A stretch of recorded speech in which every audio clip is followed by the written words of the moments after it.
Hey, everybody. Welcome back to the Startup Sense podcast. This is your host, Jonah Lupton.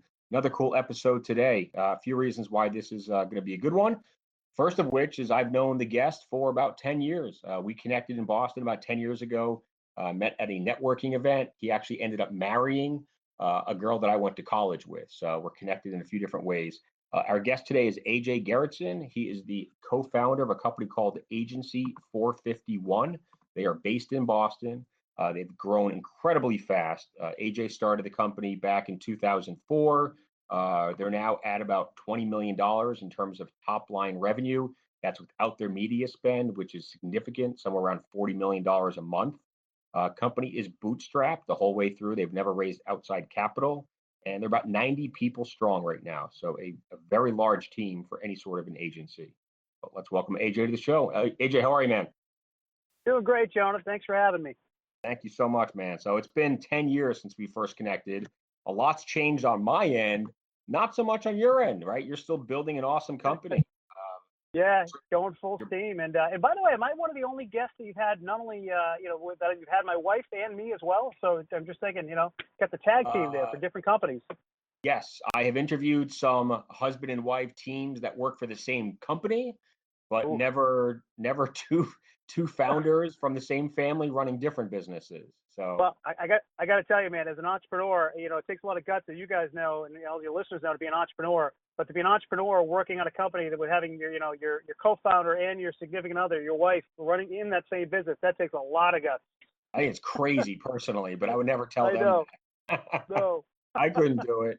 Yeah, no, man. You come home from work and you just like the last thing you want to be talking about over dinner is probably business every night, and laying in bed at night talking business.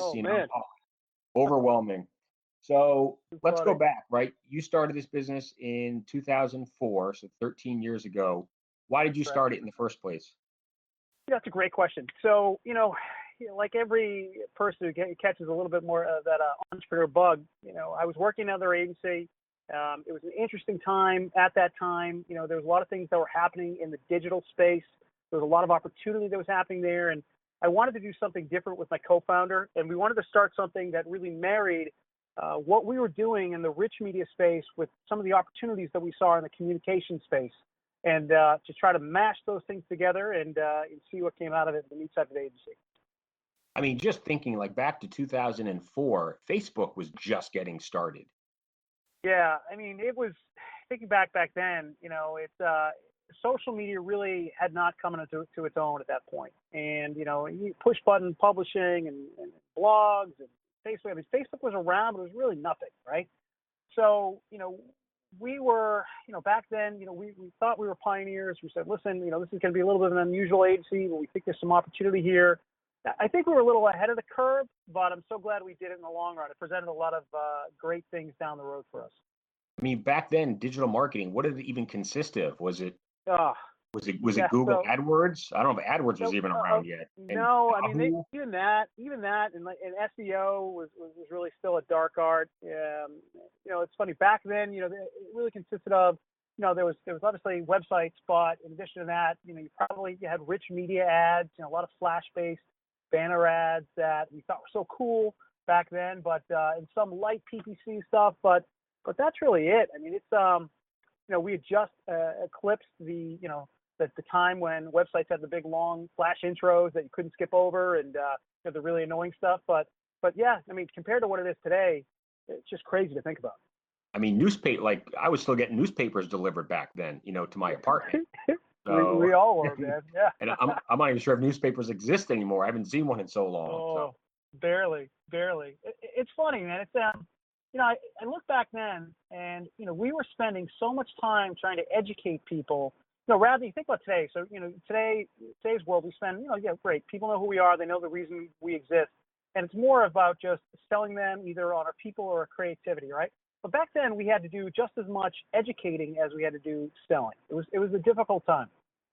Right, and you didn't have a lot of data back then, probably, to justify digital marketing spend. Whereas nowadays, it's all over the place. Well, absolutely. I mean, the good thing is, one, I mean, the data exists to justify the spend, but all of that, not only that, two, there's much better and more efficient ways to measure programs that we put in place. Right. So back in 2004, you and your business partner started the company. How long, or when did you guys start hiring your first full-time employees?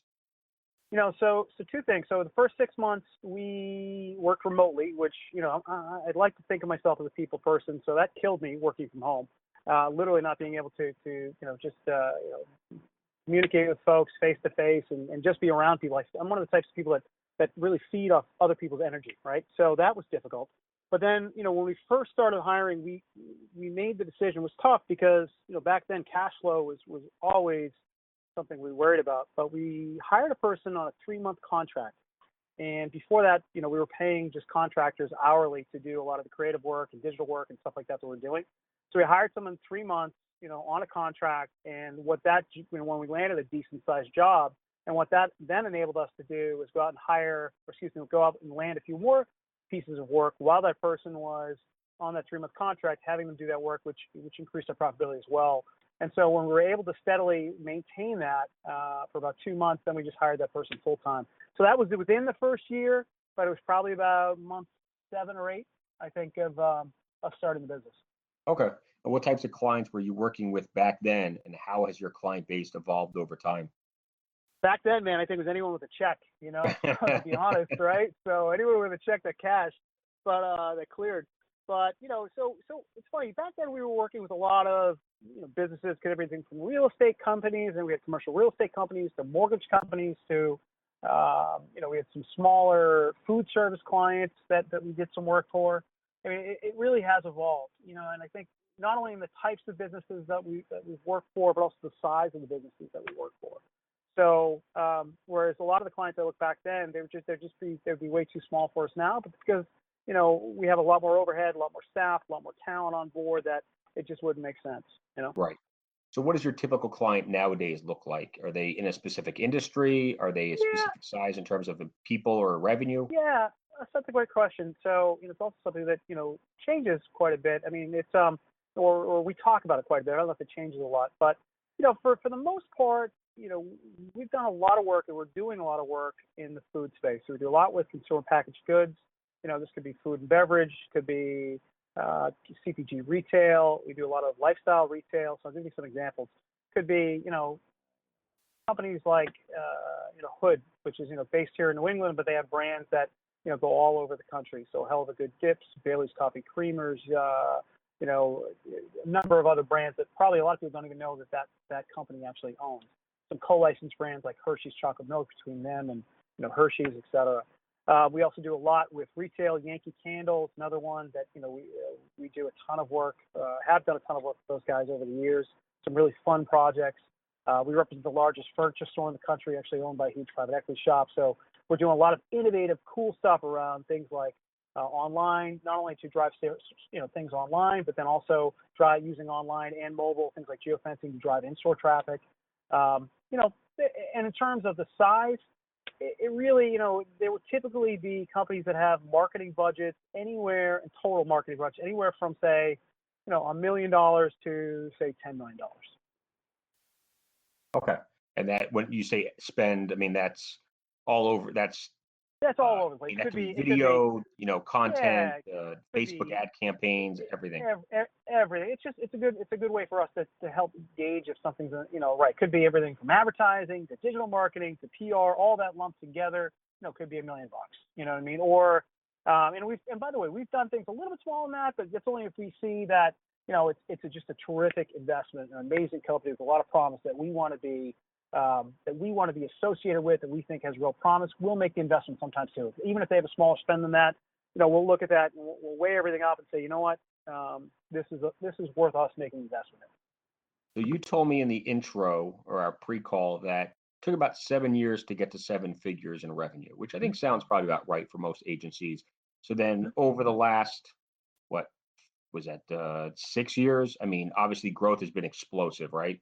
Yeah, it's been great. It's been steady and it's been great. So how you guys been managed to grow so rapidly, and how do you keep up with it in terms of finding the right people to join the team? Yeah, well, it's funny. I think we've done things a little bit unorthodox and in a little bit of an unorthodox way, but it's really worked for us. So, I think for us, one of the things we did was not just try to go out and find the right talent right away. I think one of the things that we looked to do, and it's made things a lot easier, was create an amazing culture where people wanted to work.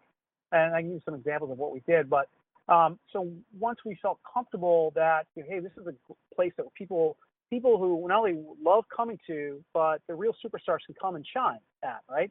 Once we were able to create that environment, then it was a lot easier for us to then go out and recruit that top talent, because it was very authentic what we were telling them. Like, this is just like, it's not just us saying it's an amazing place because we want you to come work here. It truly is an amazing place, and take a look at this. And great, now that they've come over, they're going to stay because we've created that place. I think that's something that I think more people should do, or at least consider that type of approach. What's the best decision you made in terms of keeping the culture? I'm not sure how to phrase this question, but I mean, culture, right? I mean, 90 people, they got to love working for you. They got to love working with each other. They got to love dealing with the clients. Yep. So how do you make sure that are there, like, the interview process, how intense does it get? Yeah. I mean, I think the interview process is intense. And I think that, we spend a lot of time letting them look behind the curtain, per se, right? So, the other thing I think that we do things a little bit different, like as an agency, or most agencies, we have a ton of the millennials who work within the workplace, right? And I actually am a big fan of millennials, where a lot of people say, like, oh, millennials this, millennials that. I'm a big fan of them because I think that, when you create a culture where they can thrive, they're actually workhorses. Like, they will just work, and produce amazing results. But, obviously they are, you have to approach them and create an environment that does support the way that they like to work. Yeah, I can tell that you have a lot of millennials. I mean, just looking at your the about page or your team page, I can see a lot of young faces here. But I think with that comes a lot of creativity as well. Absolutely. And the thing I love about them too is that they're not afraid to bring forward ideas just because they're junior people, or people maybe who haven't been in the business that long. Whereas other people may be a little bit more tentative or shy. They're I guess because, again, who they are and how they were brought up, it actually is very helpful for encouraging great ideas.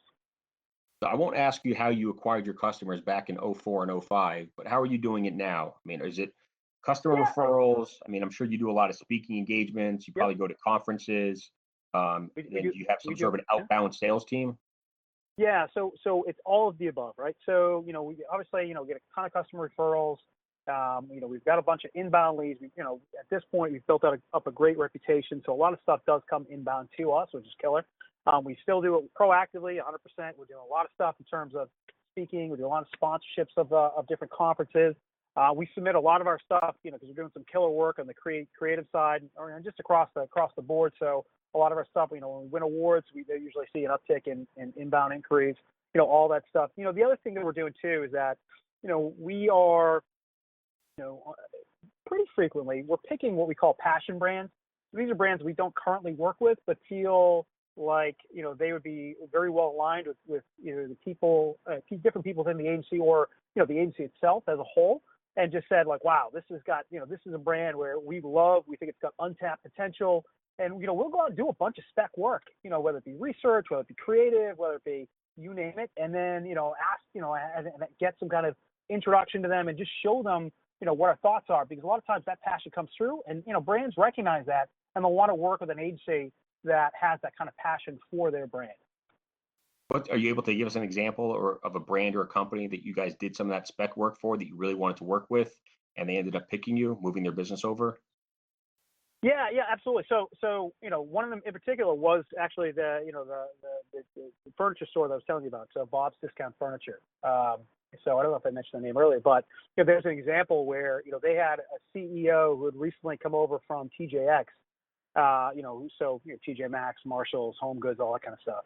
And there was an example where they said, well, geez, we just thought there was an opportunity. We approached them and said, listen, we think, you're doing great. You're obviously in store, you're doing, a ton of sales and all that kind of stuff. But, just from us looking at the numbers and seeing a lot of stuff, we feel like you're missing a huge opportunity in the online channel. And this was, say, 3-4 years ago. And what they said to us at the time was, well, listen, respectfully, we don't know how much opportunity there is there. This is, who's going to buy furniture online, et cetera, et cetera. This, I know, right? And this is before only everybody now.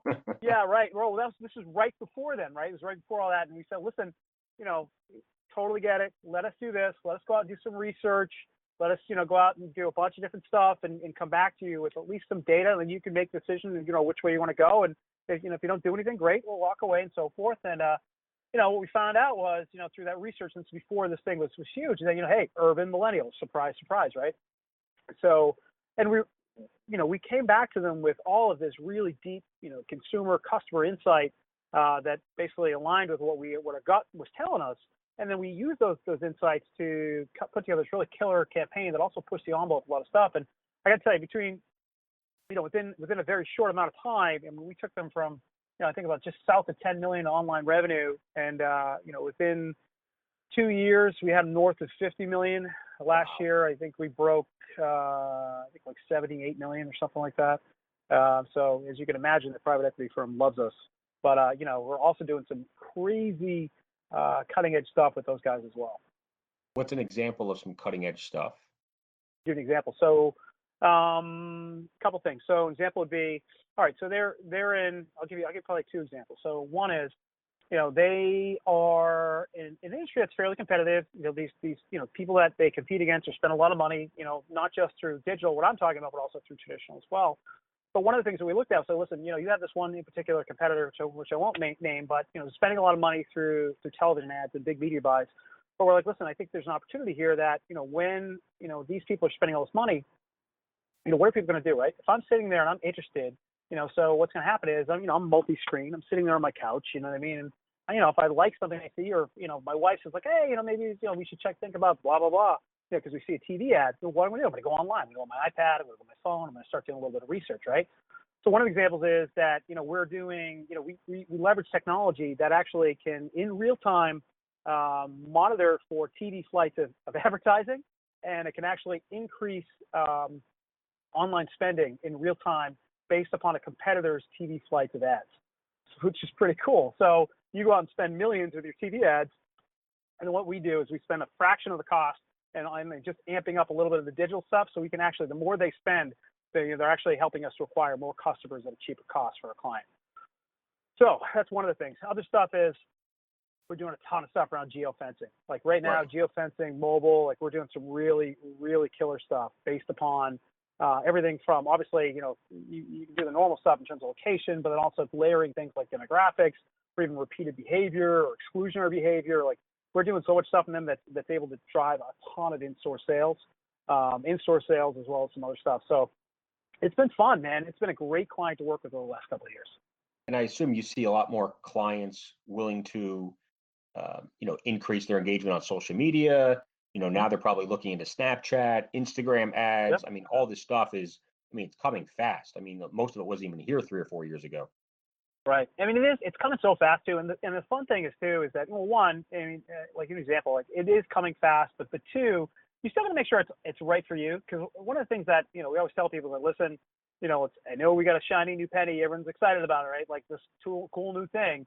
Let's slow down for a second. Does this have the reach that you want? Is this the right, is it the right for your customer base? So, how are we going to use this thing? Is it right for your brand, tone of voice? Like we have a person, who literally all their job is at the agency is to constantly test new things, new social platforms and technologies.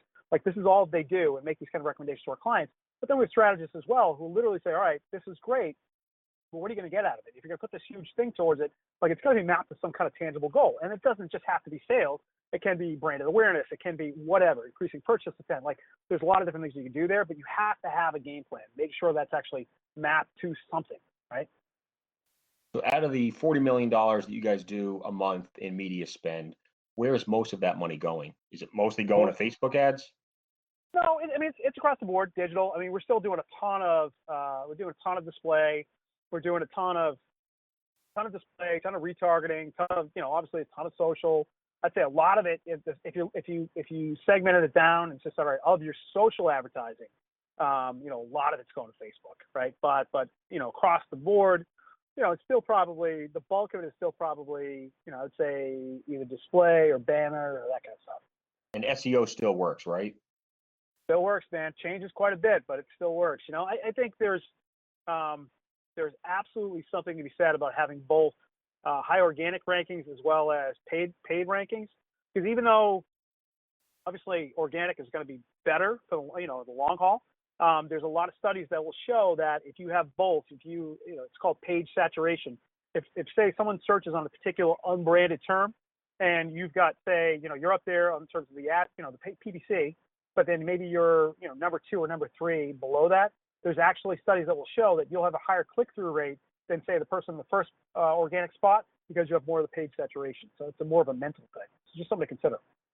Of all the services that you guys offer, from Yep.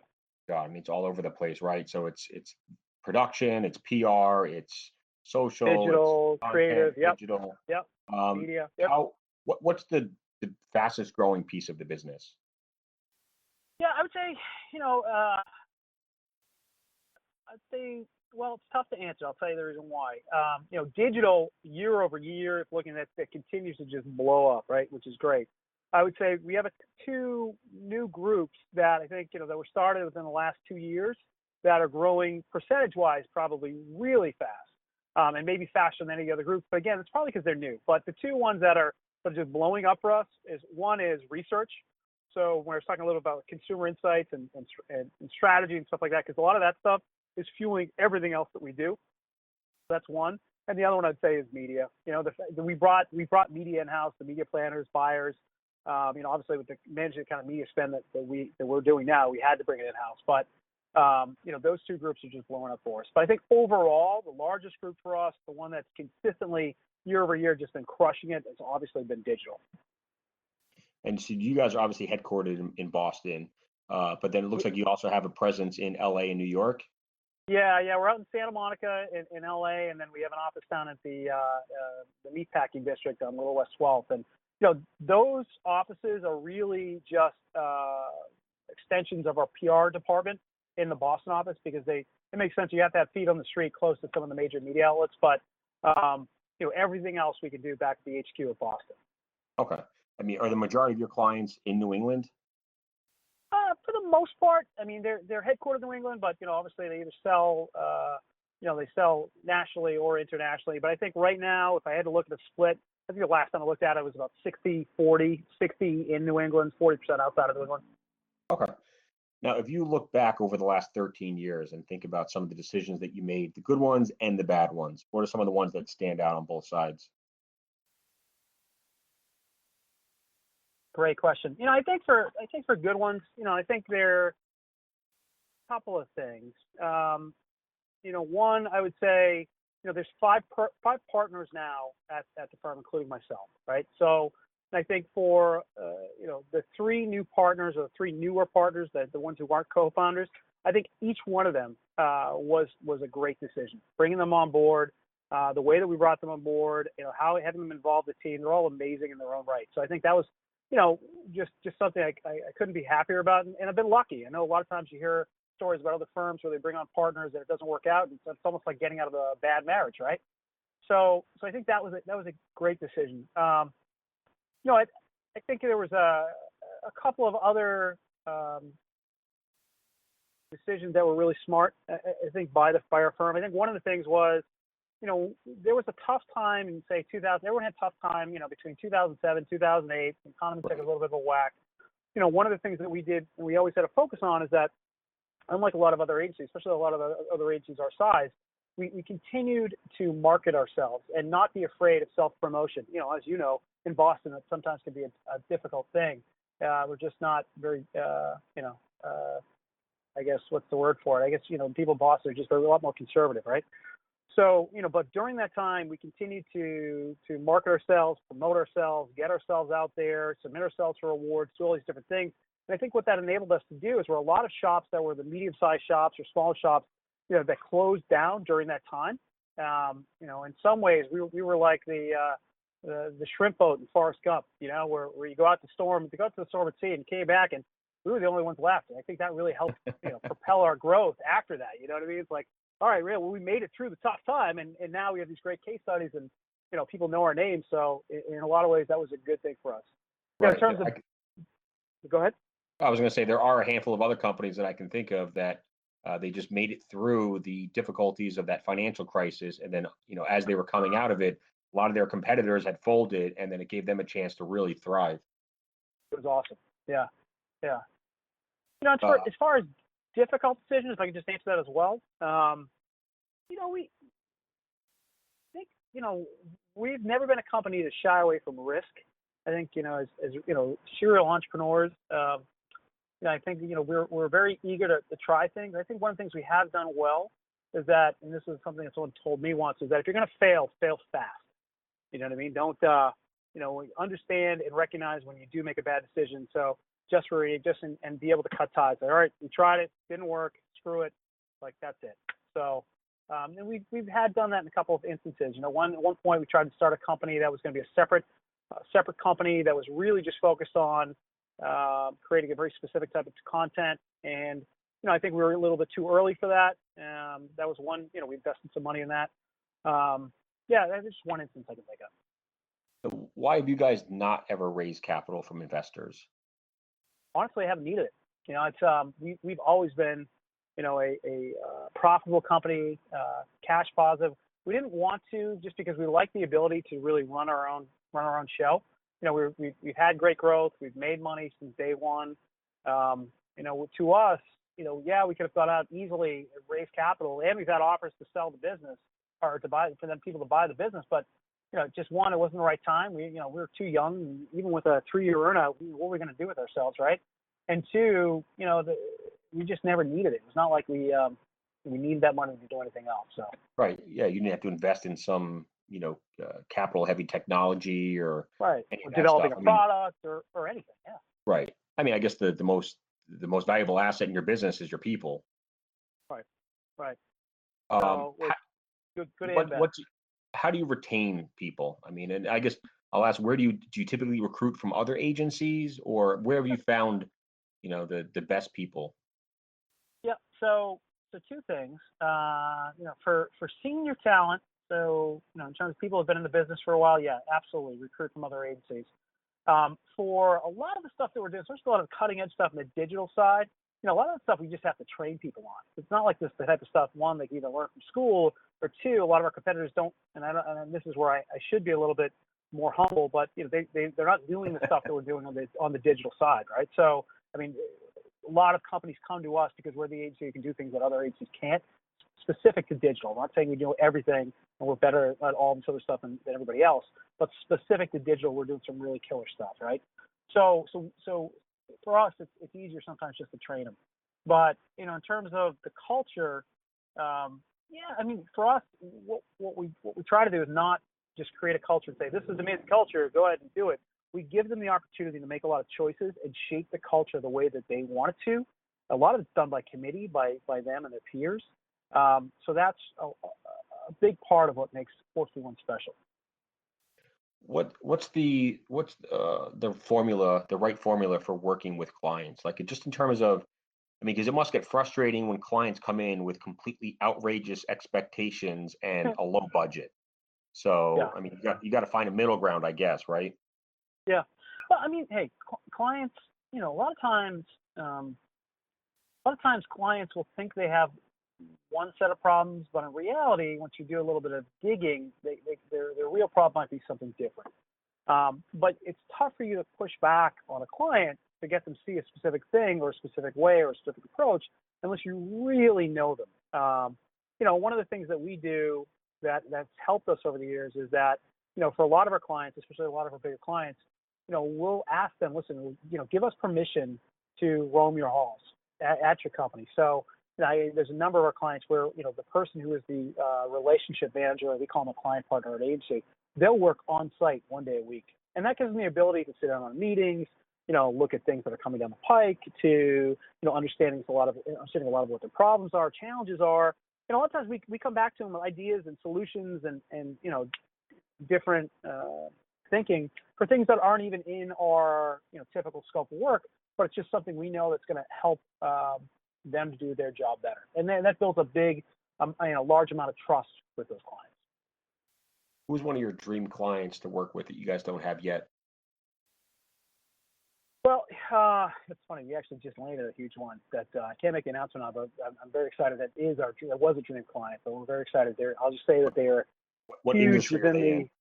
huge within the beverage space. Okay. Gigantic and yeah, you'll see an announcement in probably about a month, but we couldn't be happier about it. So I'll throw this in there. If you land a big beverage client, and I'm not even going to try to speculate who it might be, does that kind of preclude you from going after other large beverage companies? Well, in this case, there's probably only one that we couldn't work with, and they're a direct competitor, and so yes, it would. Yeah, we could not work with that other client, that other brand. So, so yeah, we're excited. Their portfolio of beverages and everything else that they have is gigantic. Not just carbonated drinks, but everything else. So we're excited about it for a number of different reasons. But everything, there's a lot of work to be done there. A lot of cool stuff that's happening. A lot of this stuff is very regionalized. So we're going to be working with this one particular company in the one section of the country, the Northeast. But within that Northeast is everything from media buying to in-market promotions to advertising to sports relationships to you name it. So there's a lot of fun stuff that's going to be happening. How long did it take to land a client like that? Oddly enough, that did not take as long as I thought it would. And then, that was probably around 4 or 5 months. Were they unhappy with their former agency? No. I mean, there was a lot of changes. There was a lot of changes happening. A huge transition. A lot of changes happening. There was some stuff was being taken care of from a centralized, from their corporate.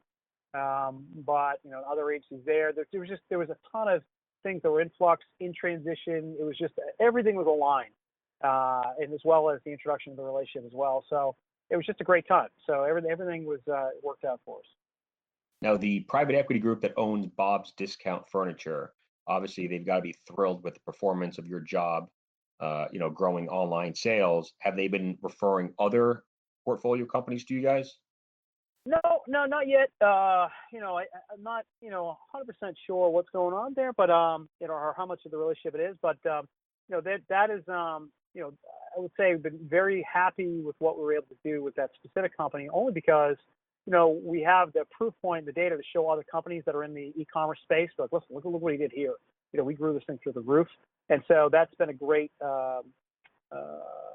case study for us to help land other business. So, and I'm not worried about the other, in terms of referrals and stuff like that. I mean, there's stuff like that's organic, and I'm sure it'll come. So one of the hottest terms out there, I guess, in the marketing space is influencer marketing. It's probably misunderstood in many cases or misused, but do you guys do any influencer marketing with some of your clients? Yeah, we do. We do quite a bit. We actually have a person in the agency who runs a small but growing group, which basically just focuses on influencer marketing. So we run programs. So, like I mentioned, we do a lot with consumer products and so forth. So one of the pieces of business or one of the areas that we do a lot of work in is within the juvenile product space. And this can be everything from kids to infants to you name it. And influencer marketing is huge within that space. Moms, in particular, are a group that influencer marketing works really well with. They're super, they love very loyal.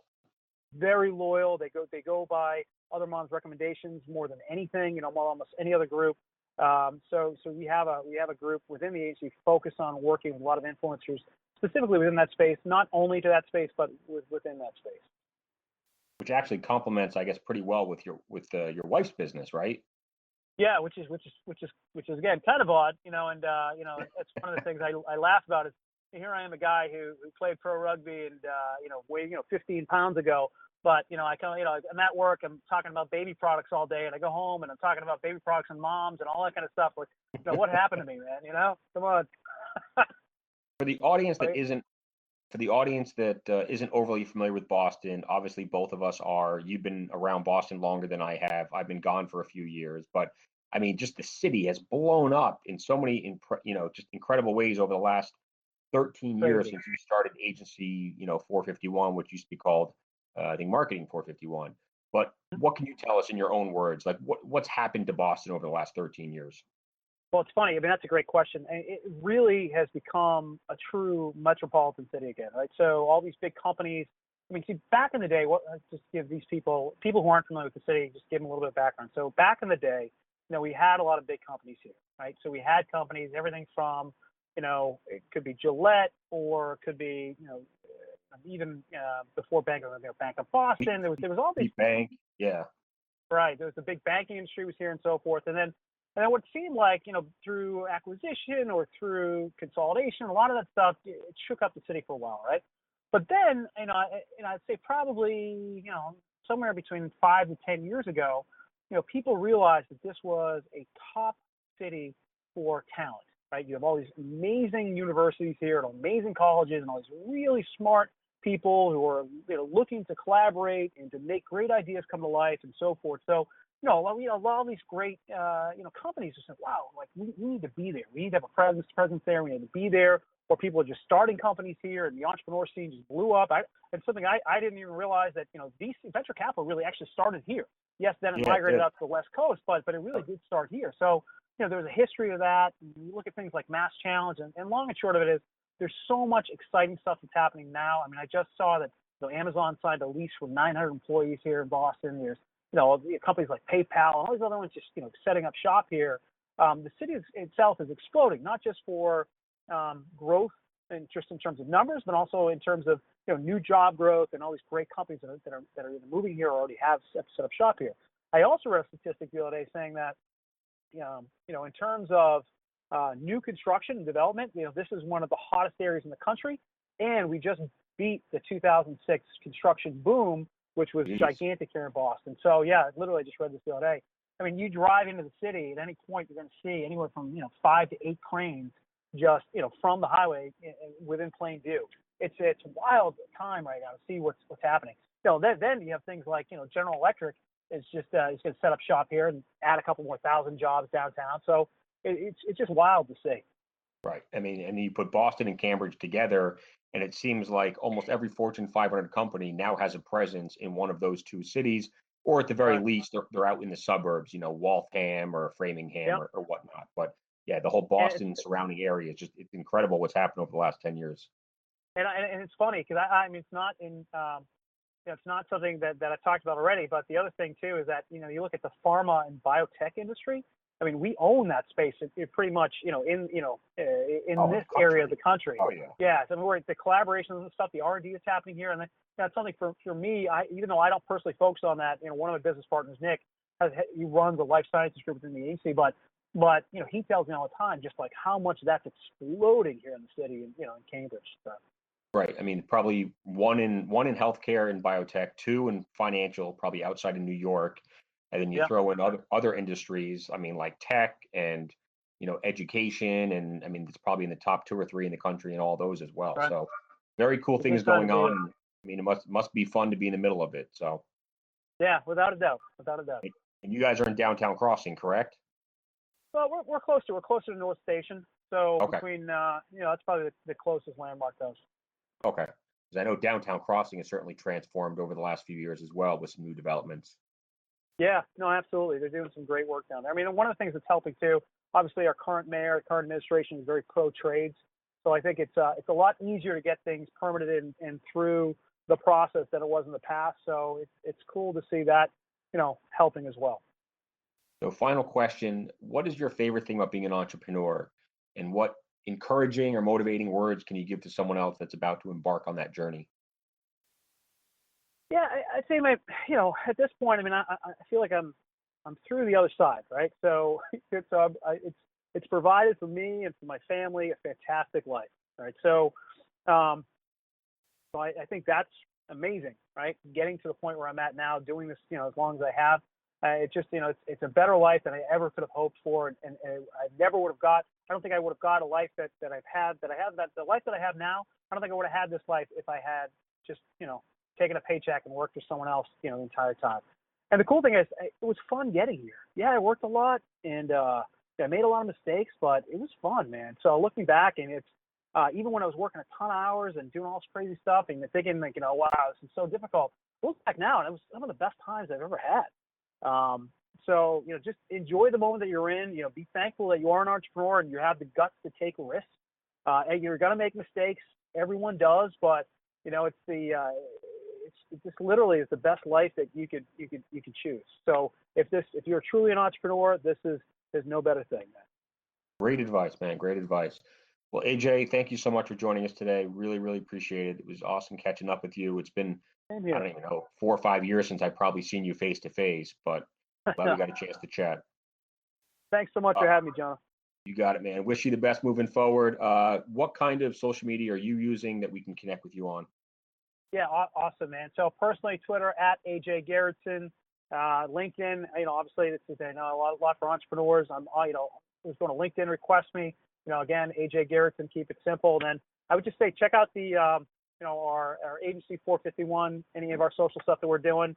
Love to connect with anybody listening. So awesome. And it looks like you guys have a pretty active blog as well. Yep. Yeah. That's the 451 Heat. Perfect. Thanks, man. Great talk with you. Awesome, we'll talk man. soon. Bye, AJ. Thanks, Jonah. Take care. See you, man. Bye-bye.